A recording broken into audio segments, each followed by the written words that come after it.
we spend so much time training ourselves on the hard skills. We try to learn different programs. We try to better ourselves in that aspect and what we are physically drawing, printing, and providing our clients. And we're not spending time actually training ourselves on the soft skills or professional development skill side. You're listening to the Architect My Life podcast, a show dedicated to empowering women architects and designers to achieve business growth, financial freedom, and health and wellness. I'm Aya Schlochter, your host and CEO of MGS Global Group. Our company provides Revit, ArchiCAD, and CAD drafting services to busy architects and design firm owners. MGS Global started as a part-time gig when I was a new mom, but it has now grown into a thriving business that provides drafting support to creatives, helping everyone maintain a healthy work-life balance. This podcast is proudly presented by MGS Global Group. Now let's dive into this episode. Hi everyone, our guest for this episode is Katelyn Rossier. Katelyn is a licensed architect at Smith Group and the brain behind MentorDINO. With degrees from Kent State University, she has tackled complex projects in healthcare, higher education, workplace, and science and technology. Katelyn, inspired by her own experiences, highlights the transformative impact of mentorship in our industry. Fueled by the mentors who kept her in the profession, Katelyn is now dedicated to helping professionals of all generations through MentorDINO. I'm so excited to talk to her today. Welcome to the show, Katelyn. Hi, Katelyn. Welcome to the show. I'm so thrilled to have you here on Architect My Life podcast. I met you a few months ago in Boston, and I was really excited to see a fellow content creator as well. And I know this is not easy to do what you're doing with a full-time job, and we'll get into that, in this podcast. So your brand MentorDINO is such a fantastic resource for architects, and you've been killing it. And I've seen all of your shorts. I was looking at your YouTube channel, and it's really been a big help for those starting out and even for those who have been in the profession for quite some time. So I know your passion for mentoring is what sparked MentorDINO, and that it's the advocate for mentorship, coaching, and training. But I want to know first, how did this passion come about, and how has mentoring made a difference in your life? Yeah, thanks, Aya, for having me. I've been following you for a while, so it was great to meet you in person over at WLS. MentorDINO and mentoring in general for me, it all goes back to starting out my career in architecture. I had a very tough project where I had a lot of professionals leave the firm. There was no backfill. I was still a recent grad, and I went from recent grad to project manager with a contractor that had no respect for women, let alone a young woman on the construction site, a very difficult owner that's not used to construction. And he could see the project from his office, which is never fun. And a mixed bag of support and not support from the firm. The team members that were left had other issues going on that I was low on the totem pole. But there were a few professionals in the firm that really helped me along the way, became a resource I could go to for questions. It didn't make the project any easier, but I was able to have those sounding boards and learn along the way. And I actually attest those mentors keeping me in the profession, because I questioned my own confidence. I questioned, did I even go in the right industry? Let alone I was studying for the exams at the same time. I actually got licensed during that project, and still just not having the respect, taking a male summer intern with me to the construction site, and they had more respect than I did. It wasn't easy, but I saw how mentoring can really shape and help people in the profession to get people through difficult situations. And I grew a lot on that project. I was able to jump on and be a team lead a lot earlier in my career than I think I would have had if I didn't have that project under my belt. And I actually started blogging around that time because I wanted to talk. I wanted to say something. I wanted to help others. And so I started blogging back then. That was probably 2016 timeframe. And I blogged on and off. Working and being a young professional, like, you just hit those deadlines and you got to take a break and figure it out, kind of just your time, because you need to take breaks. And eventually it it turned into, I kept wanting to gravitate towards blogging and doing something to help others, and finding that I really enjoyed launching a summer intern program within that firm and helping others and building training. I've trained people in large firms how to use Revit starting out. And that passion and drive has always been there. But then all the firms around the country try to do it in all their different little nucleuses and not help the industry as a whole, because we all have the issue, at least from a recent grad perspective, of the transition from education to practice is a huge jump, and we keep losing professionals because we're not giving them the tools they need to succeed, and they're hitting those stress projects and then just leaving. I could have left the industry. So that's where I finally stuck my feet in the ground and was like, you know what? I need to make this, get over a lot of imposter syndrome and confidence issues that I know what I'm talking about, and having so many conversations with people that were just surprised and impressed with things and advice I had. And I was like, oh, this isn't common sense to you, to how to run a team, how to build people. So that's where I started, just pulling everything together and recorded courses, just so prices can be pretty affordable. So much of architecture is small firms, and they don't have the finances to bring in speakers all the time or the depth to help train and teach. So that's kind of the evolution and story on kind of my backstory, my passions. And now I'm just having so much fun. It is more evening and weekend time, but I'm more excited at the end of the day to jump in and work on MentorDINO stuff. So I just want to thank you for that. I remember I have the same experiences as a fresh grad. You walk in and you start working in a company, and people don't really have the patience to teach because they're very exhausted because of all the deadlines. But I had that one mentor, Irene, who really redlined everything and taught me the right way and how to dimension.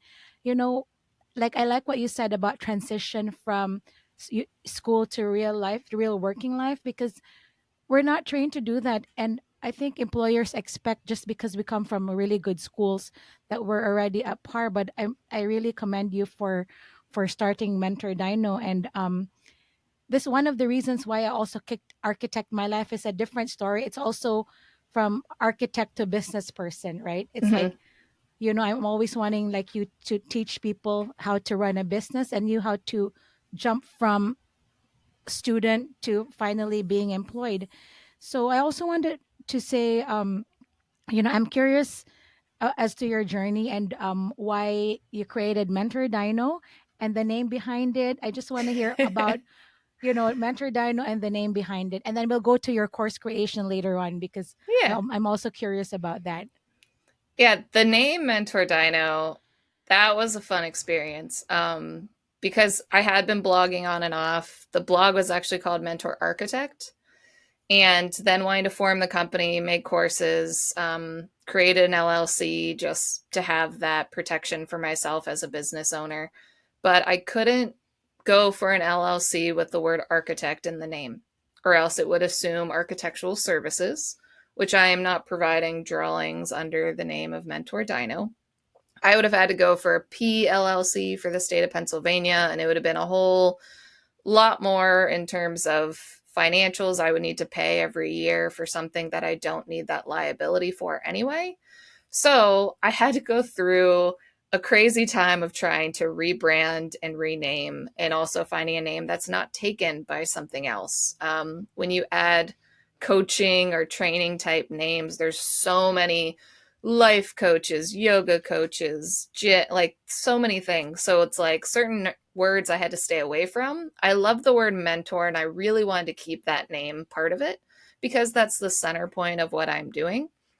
And it was actually a person in my office that I went to college with that he's like, you need to make an acronym that makes sense, that you can go off the wall, but it still circles back and comes back in. And so DINO the whole name stands for Mentoring Designers Innovating New Opportunities. So that's where the DINO came in. And as a natural architect, as soon as I had DINO, I was like, I can make this little DINO guy. And I started hand sketching and then putting trace on top of him to start layering different fun things he can do. So I named my little dino guy Trace, because then I automatically pulled trace paper in.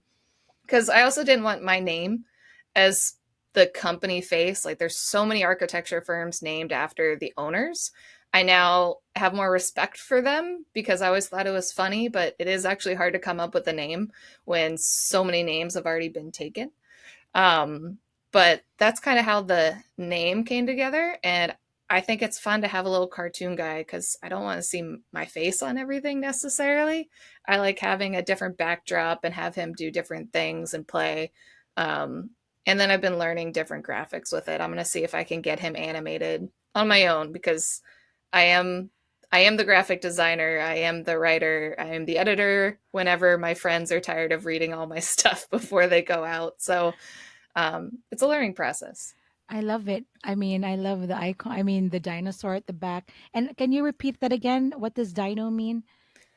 Designers innovating new opportunities. I love it. I super love it. So, you mentioned that MentorDINO is all about navigating career transitions and the people side of architecture. So, can you share more? Can you be more specific about the challenges that architects face during the transitions and why you focus on training these situations? Yeah, so it's kind of I have kind of two responses to your question. The simpler one with the training side is we spend so much time training ourselves on the hard skills. We try to learn different programs. We try to better ourselves in that aspect and what we are physically drawing, printing, and providing our clients. And we're not spending time actually training ourselves on the soft skills or professional development skill side.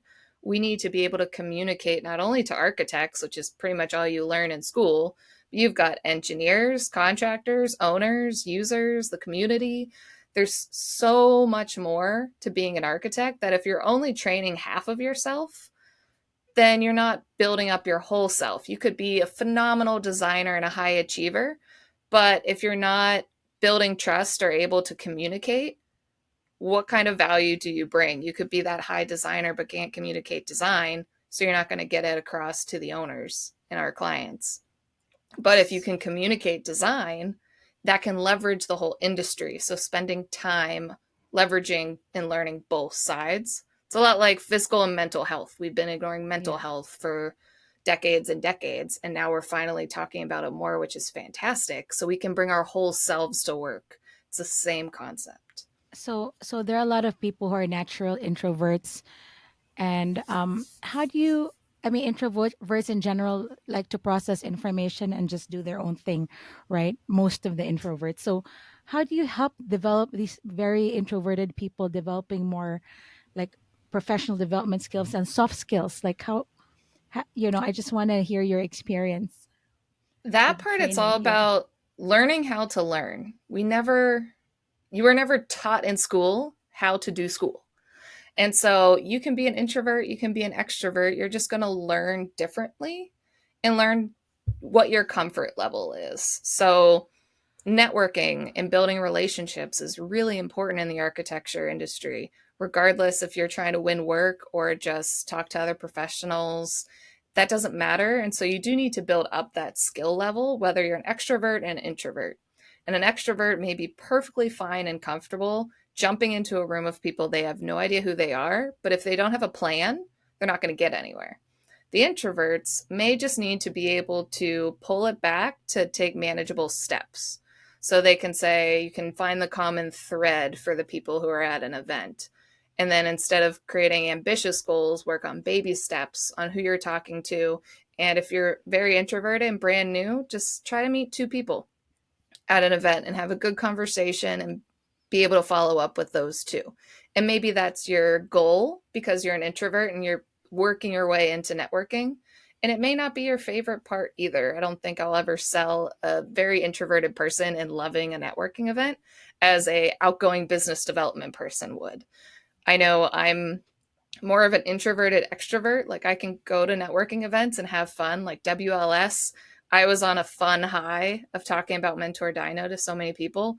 But the day after the conference, I was dead. I just needed like my Your alone energy. time. I didn't Yeah. want to talk to anybody. So you got to learn when to balance and learn yourself. So I know that about myself, but it was only through practice. So it's providing everybody with steps on what to practice, then having them set their own goals based on what they're comfortable with.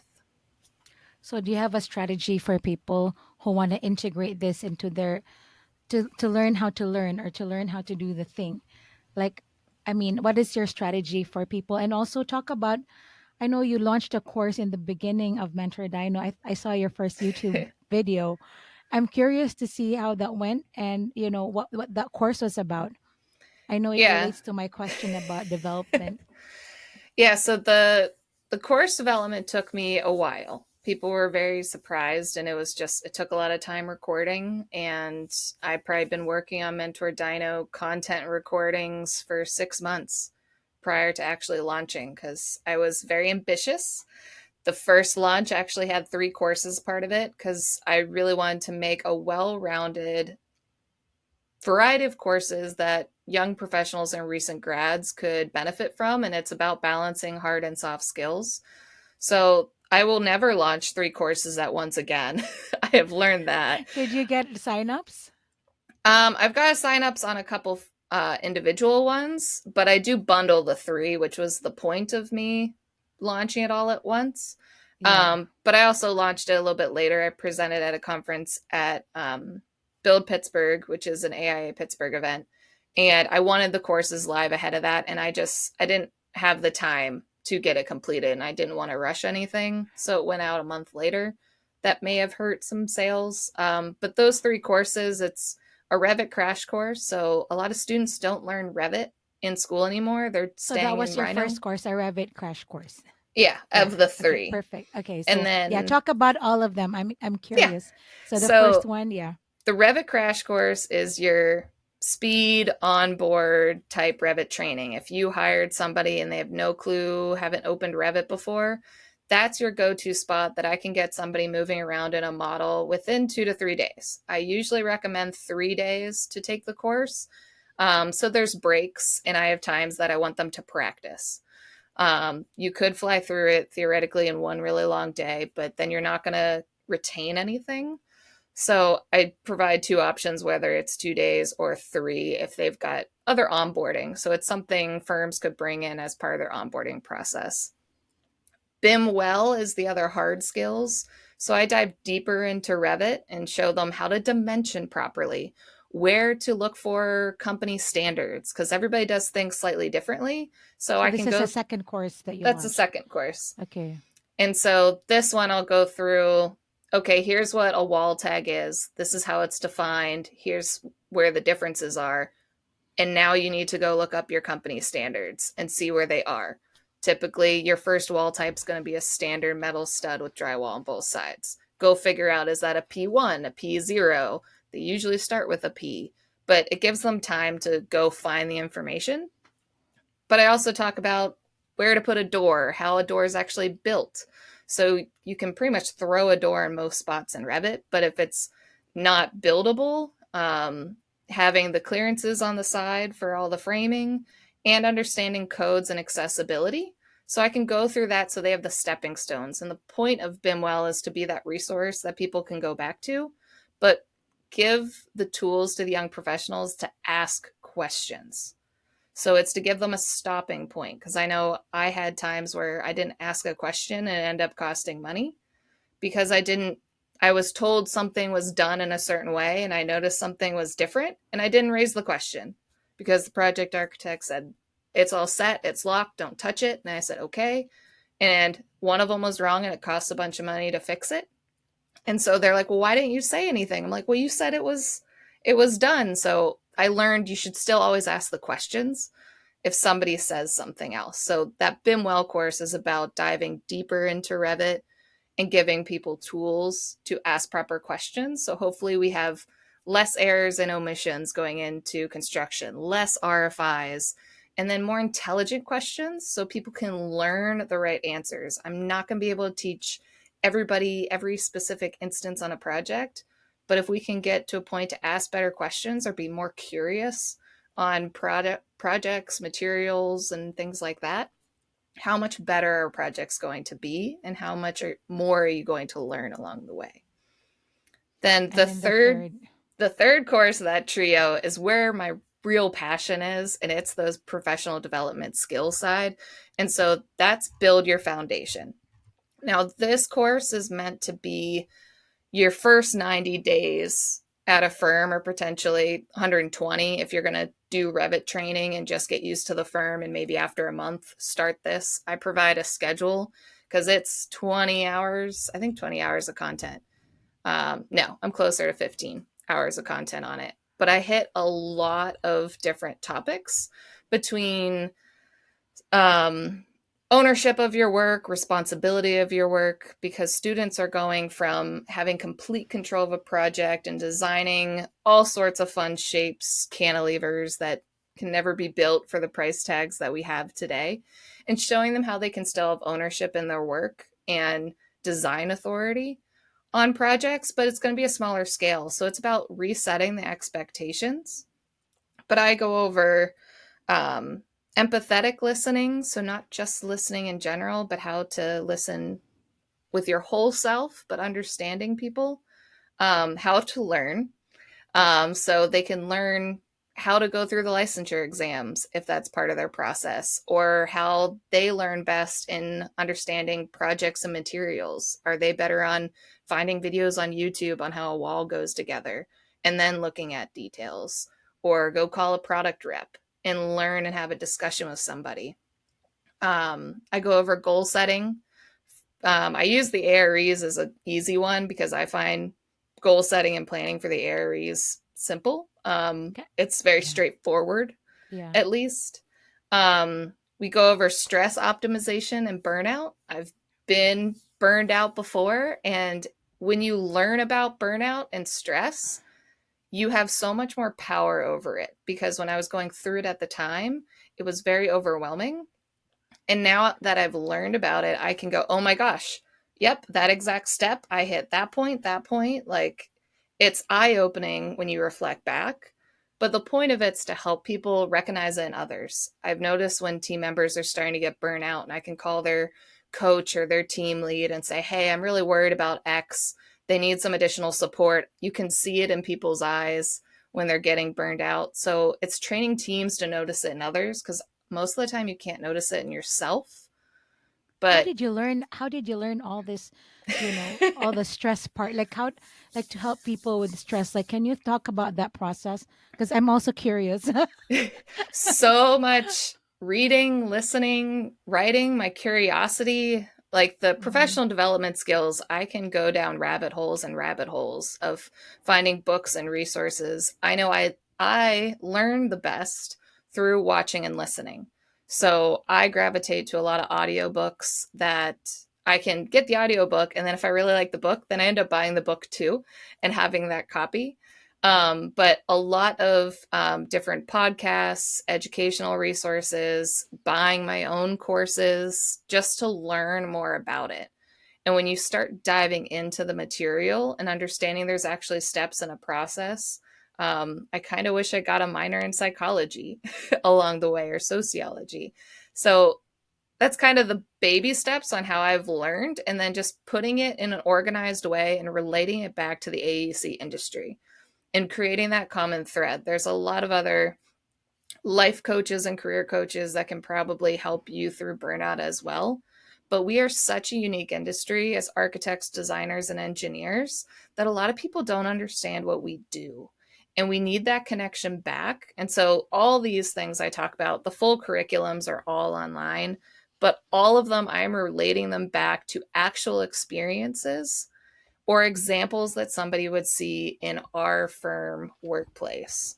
So that's that thread that can give people a little bit more of that light bulb moment to be able to realize it. Whereas if you have a business coach that has just done straight business or straight marketing, it's a different world over there versus what we're doing. So that was kind of the thread I didn't see as much about. There are a few architects that talk a lot about mental health, but not as much on these other skill building and team building aspects Yeah. directly related to how project teams are set up.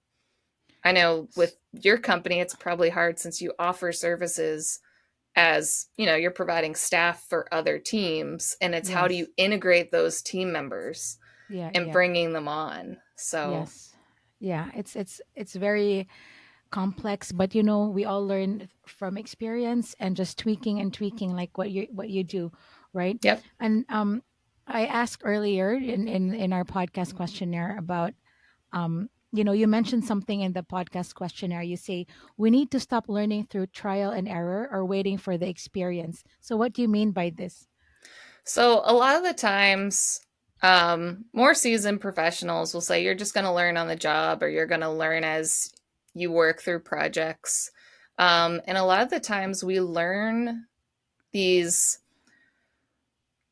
life lessons or failures on a project when you're in construction, which is not only really costly for an owner, but a lot of the times the owner's not happy. You're potentially, depending on the leadership of your office, they can either be very good at educating you on the feedback, or they can be very degrading. People aren't taught how to give and receive feedback properly. And when they're not done so, then it can really throw people to the ground when they're trying to learn. And they do feel bad. I've made mistakes and have learned from them and remember a lot of the cost dollars that it cost the owner. And I felt awful about myself. So if we at least provide training blocks up front, I know a lot of seasoned professionals don't want to go through those red lines and do every step. They do want young professionals to figure it out along the way, which I agree you need to give them room and not micromanage. But if you give them nothing or not a solid base, then they're just spinning their wheels, and then it's going to take so much longer. Whereas if you just taught them the initial steps, they could get to the completion faster. They'll still probably mess up, which is fine. That's part of learning. But you can get to that final result quicker, and it won't be as degrading because it's going to be part of the teaching process. Yeah. And you've even mentioned professionals are so busy. It's hard for people to find time to mentor. So I found a lot of drawing sets in different firms. The seasoned professionals don't even have time to fully QC a set because the set is bad enough that they don't have time to actually go through everything in detail. So I even provide feedback on how to actually QC as you go. And you can do that through teaching properly and building up your staff. So then by the time you hit the big QC deadline, it's not a big, oh my God, this whole project is on fire and our deadline's next Mhm. week and now everybody's stressed. You can dive into the fine grained details to make sure you have scope covered and not you've got dimensions all over the place. And I call it Revit vomit everywhere because it's not I love organized. it. I mean, I don't love it, but it sounds funny. It all makes Rabbit sense. You know vomit. exactly what I'm talking about. Yeah. So I always say this, like a smart person learns from their mistakes, but a genius learns from the mistakes of other people. So Yeah. um And you'll still learn. There'll still be mess yeah. ups. We're human. There is no such thing as a perfect drawing set, and there's no such thing as a perfect project. But if we can try to catch mistakes and make learning and objectives happen during the design phase, that'll make construction administration a little bit easier. Hopefully, not as many RFI paperwork, hopefully, not as many change orders to the owner, and can leave everybody more happy and that they've gained something and not hitting the end of the project just like, oh my God, this was awful in construction. I am drained because of all the rework you have to do. And a lot of firms don't leave a lot of fee in construction for a bunch of errors to happen. Most of their fee is already killed during the design phase. Right. Or the So, schematic. yeah. So it's just like if Yeah. you're burning fee early and not leaving the fluff for people to fail and learn during construction, then you need to spend time letting them fail during design and teach. So then the construction percentage of their fee can actually make sense so a firm can be more profitable. And when the firm's more profitable, we can have actual bonuses, we can have salary increases, we can, if you learn to communicate design, you can advocate better for your firm's quality of work. There's so many things that we've just lacked and not had balance. Where were you when I needed you when I was like I just graduated from college? It's very stressful. It I is. mean, just going straight to work with no experience. How are you marketing your courses? I mean, I want everyone, every college graduate to know about you, like everyone. Also, so how are you marketing your services? And number two, are your courses geared towards a particular firm type, or like are they for residential? Like what are, because Revit is, you can use Revit for like massive, multifamily homes, I mean buildings versus Yeah. smaller. So yeah, so again, I think number one is how are you marketing your services, and two, who is it for? Like if a new grad was gonna buy your course, are they looking into being prepared for a smaller mom and pop or a medium sized firm? Yeah. Yeah. So marketing, I'm all over the place. So I'm taking the Dory method of just keep swimming, but I just keep talking. And so I want to just keep telling people what I have. And that's kind of been my strategy for this year. I've had my running blog. And on there, I even share ARE experience stories. So if anybody's going through the AREs, they're all free and just people are sharing their process and their journey. Yeah. I saw Um, you had 50 already, I've right? hit I think 60 by the time this Oh, wow. is recording. Congratulations. So Yeah. Yeah. it's been fun. But reaching out to people on LinkedIn, just talking to people so then they can just see what I'm doing. I presented at Build Pittsburgh. I presented at a conference in Columbus, Ohio. That was the Oswald conference. I went to WLS. I applied to present and didn't make the cut for it, but I still went just to go talk to people because people just need to know that this resource exists. I'm on Instagram and Facebook. So, Instagram, LinkedIn, and Facebook are my social media platforms that I post every single day between stories of professionals to advice, reels. I'll probably be making a big batch of stuff over the upcoming holidays where it's kind of gloomy outside in Pittsburgh. So I can plow through Yeah. some Same fun here. videos. It's, I'm like falling asleep earlier because it's so Yeah, gloomy and rainy. exactly. And today's Right. really rainy. I know. So on there, I branched into YouTube to tell stories of professionals' journeys. The ARE series is pretty easy to send out a questionnaire, but everybody's journeys through the profession are very unique. And I wanted to highlight everybody's path can be so different. You have the architecture or engineering base of education, but you can really find what aligns best for you, whether it's a small firm, residential, your master planning, you could offshoot and be an owner. There's so many different paths. And so I just want to start talking to people about their paths, how that transition is, and how mentoring helps. And that is not easy to get people online. It's a lot easier to talk to somebody like we are today. Yeah. So after being on Architect Ed and from the Honeycomb podcast, both of them are like, you have to start a podcast. And I was like, ah. So branched into YouTube. I'm going to try to see if I can get it over some stories over into a podcast side just so I can be in different forms and share my story. And then just reaching out to people as I meet them, just seeing how I can help their firm because that's what I'm here for. These courses are meant to be broad enough that it doesn't matter what firm type you go to, but specific enough that you should hit most of those experiences.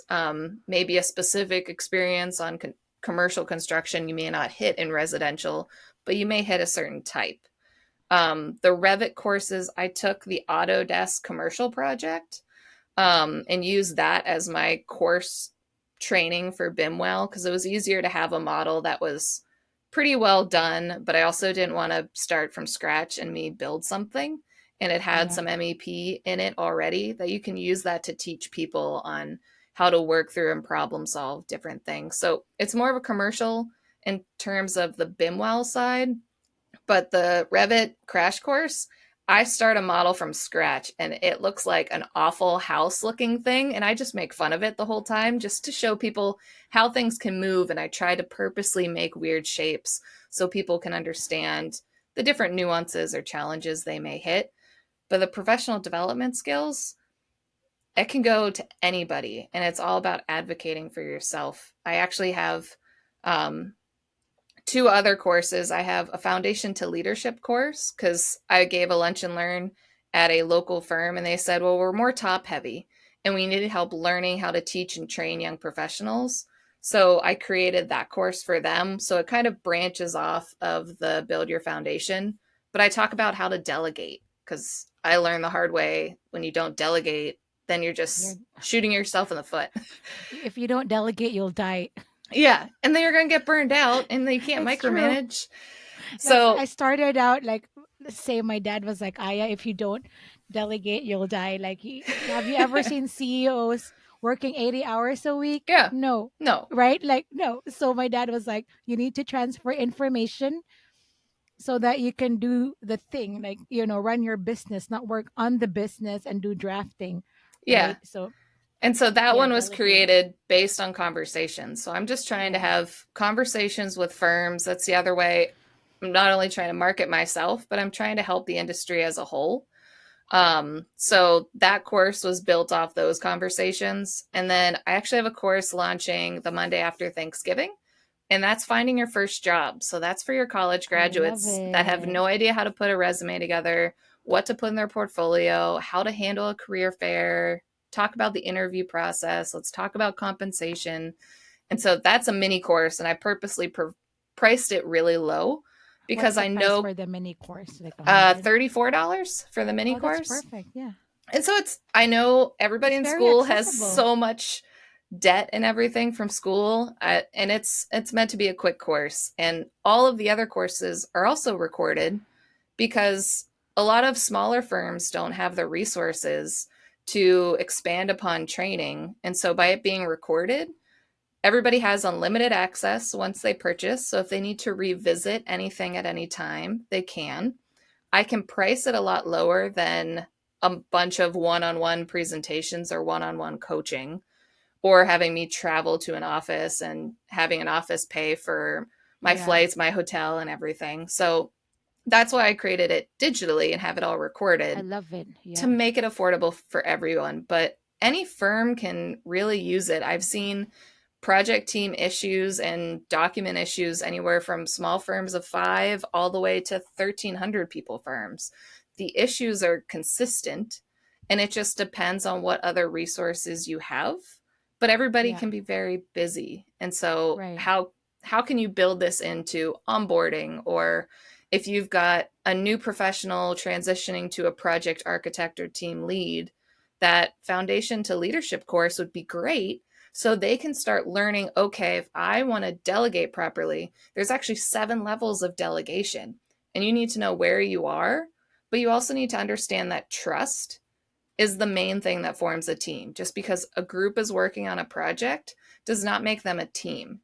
A team that trusts each other is a team, because that's how you can get stuff done and how you can have fun in architecture. Right. So that's where I try to teach those skills along the way. And I still talk trust in the foundation course, because you need to learn how to build trust from the low end up to leadership, and leadership needs to know how to build trust so they can delegate more to you and give you more ownership in your work. So that's great. So one more technical question. With Revit, do you share, or do you also give lessons on building technology? Like, because a lot of architects or fresh grads don't know anything about, wall types and things like that. Is that part of the course, or it's just technical knowledge of the software? It's more technical knowledge of the software, especially in the crash course. I do talk about materials and how sections get put together. But I haven't had time to dive in and add even more detailing. I want to work with my local product reps to see if I can get on a job site and show them something installed. Because if you can't get on job sites as readily, that's the easiest way to see something put together. And that's just going to take time, and for me to be able to get on site and see it, unless I can find another way to have like another video and cross over to discuss about something coming together. But I really want a product rep in that discussion with me, because I would love to come at that type of discussion as asking questions as if I am a young architect, and having them answer it in a specific way, because they're going to know more about the detailing of it. And I would want to use it as my own learning opportunity as well, because I learn a lot faster and better when I'm on site. So Exactly. I want to go 100%. I Yeah. want to go look at materials I've never put in a project before. And Mm-hmm. so I don't want to teach it, but if I can record while I'm learning it and then have it to teach others, but that I may end up putting on just the YouTube channel as general learning and maybe not necessarily in the BIMWell course. So it's on my list for 2024 to try to take a look to see if I can integrate some things and get on job sites locally. Or maybe go to Kent State and like teach, like talk to your alumni and, like I'm sure they'll be open to it. I mean, that's such a rich resource that everyone should have. I mean, you have a huge market out there. Like, how many architecture schools need to know about you, right? Yeah. Because I mean, I took a course when I when I graduated from NJIT and Columbia. I did an AutoCAD course. I mean, I'm not a Revit person. I know a little bit. My team, they're all do Revit, but it was we that time we had to go to a site, like take the train and do study on at night Mm-hmm. after work. I mean, right now we have resources at our fingertips, right? And in what's the investment of what I'm looking at your course? The three bundle is 750 or whatever. Yeah, it's Yeah, I that mean sounds right. that's Yeah, it's yeah 750, but I had for the 700 in my three. head Yeah, because I always offer if you're a firm that wants to build up a bunch of staff, yeah, if you've got 5 or more people, regardless of what course, I will give you a discount and I will give promo codes that are specific to a firm. So even if you want to onboard 5 people right now in something particular, but you hire somebody 2 months from now, that promo code will still work. You don't have to so buy. it is 750 per person. Yes. Okay. And then it's $700 for the whole bundle if you've got 5 people or more. So it'll save you some money on Yeah, that end. So, and the yeah, I bundle mean, is a savings rather than buying the 3 courses individually. So I try to compound it to help. yeah, Um, and then I've gotten some comments from large firms on having a subscription basis. So I'm yeah. trying to get a hold of some of my large firm architecture leads to see what kind of subscription or style that they would be looking for. So if you're a large firm listening, please reach out to me. I would love to talk to you because I want to set up a subscription side as well for those really large firms. But I want to set it up in a way that makes sense for them and what they're looking for. So I don't want to just set something up and throw it out there. I'd rather Yeah. make sure I have the research that it's put together in a way that makes sense for what they need. So when people take your course, do they have access to you if they have any questions? I mean, is that I'm something that that they can you say in the course? Because what if they're stuck? I mean, they can they email you? they can always email me. Um I've had people reach out to me if they got stuck and lost their access. I've had people reach out to me on LinkedIn. I've had people reach out to me on my contact page.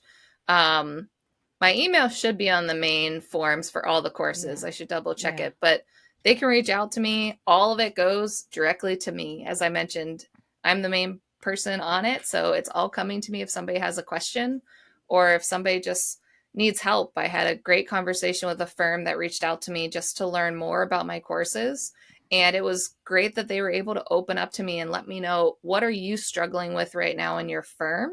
And I was able to also give them advice and stepping stones that they could do now and what courses may make sense for them based on what their needs are. So if you're trying to do a bigger thing within your organization, I'm also available to have a conversation, schedule a time to talk through it and see what I have, if anything can be helpful. And if not, I love new ideas to put on new courses. Like I said, that Foundation to Leadership course was built from a conversation I had with 2 other offices. So it's all about me learning, seeing what people need. I'm even debating on taking some of the topics like the burnout topic and stress and making it a mini course. So if somebody is yeah. just struggling and burnout, then making it smaller, shorter, more specific, and then it'd be a smaller price tag. And if anybody wanted to do one-on-one coaching, I'm going to try to add that in 2024 as well. But it's going to be a lot more expensive for one-on-one time than it Yeah. is being able to give them a recorded course that they can start to evaluate and figure out themselves, but also give them tools to how to start working out of burnout. and what steps they need to take based on what type of burnout they're going through. So Thanks so much, Katelyn. I really admire you for what you do for the profession. Seriously, I'm glad that I met you at the Women's Leadership Summit and I met you at the happy hour. And when you said you have a YouTube channel, I'm like, oh, and it's so cute, MentorDINO. But it's more than just a cute dinosaur, guys. I mean, this is amazing. Is there anything else you would like to mention or share with my audience? Anything you would like to plug? Any new courses or the website? Yeah. Yeah, so let's see, the new course is that more for college students coming out, trying to hit somebody at every career transition path. I'm also going to have my first ebook come out. I'm aiming for early December, and that one's going to actually be for parents whose kids want to study architecture.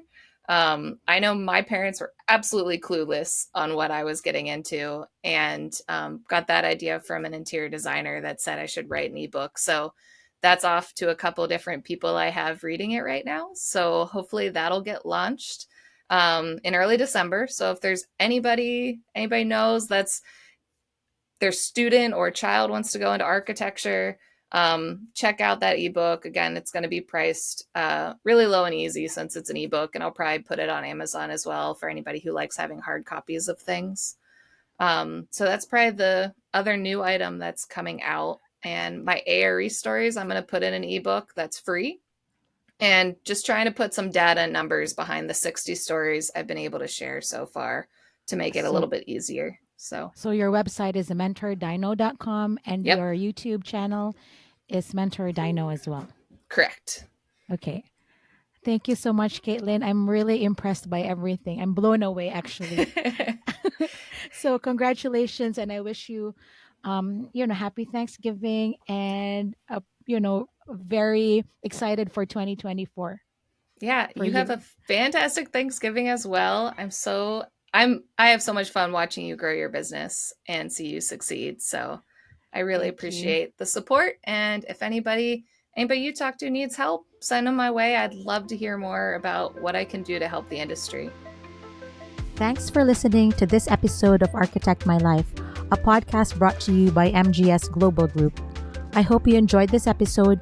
If you'd like to add to the conversation through your own experiences, I encourage you to be a guest in one of our upcoming episodes. Visit architectmylife.com to apply and learn how. I firmly believe that a strong community drives change and fosters success. If you'd like to be part of this community, join the All-Women Architect My Life Facebook group. Please take a moment to review us on Apple Podcasts, Spotify, or wherever you listen to your podcasts. Thanks again for listening. I'm Aya Schlochter. Until next time.